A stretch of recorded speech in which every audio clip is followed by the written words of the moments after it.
Sign language interpreter tonight is Lucy Maura. My name is John Jacob Curie. You're very much welcome to the broadcast. To start us off, President William Ruto has said that he will stop at nothing to get out Kenyans residing in over 1,400 informal settlements in the country. Speaking during the launch of the second Kenya Urban Support Program at State House, Nairobi, the head of state said the timely program will address the challenge given that urban centers bear the greatest brunt of effects of climate change. The president noted that $350 million program is set to be undertaken in the next 5 years and will tackle torrential floods currently witnessed in the country. The two levels of government and the World Bank representatives Tuesday morning converged at State House, Nairobi, to take stock of the first phase of the Kenya Urban Support Program before launching a second phase. President William Ruto, who presided over the event, said that climate change continues to pose threat to over 7 million Kenyans in the informal settlements.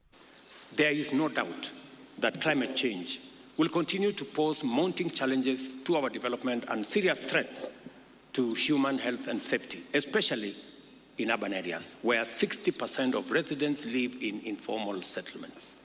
I say this statement of 60% with a very heavy heart. First, to improve the delivery and resilience of urban infrastructure and services. We can see how it has been tested by the France. Second, to equip urban institutions with appropriate technical and financial capacities for the provision of resilient urban infrastructure and services. President Ruto insisted that there are enough resources to ensure the 60% of Kenyans living in informal settlements live in decent places. The ongoing flooding, owing to abnormally high rainfall, underscores the urgent need for us to address this issue with very particular and specific attention. The concentration of people and assets in cities aggravates the risk of exposure to adverse natural events such as climate change and pandemics, which makes sustainable investment in cities critical. He said that a $350 million program set to be implemented in the next 5 years will address the pressures put on farmlands. Towns and cities will give us an opportunity to remove the pressure that currently is on agricultural land by making sure that we settle people in urban centers.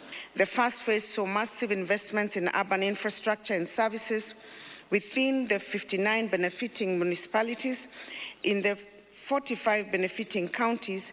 Is that you have got to deliberately transfer the functions to the municipality. It is another level of devolution. Number two, you must transfer the assets that belong to the municipality, and then you must be able to do a budget for those municipalities.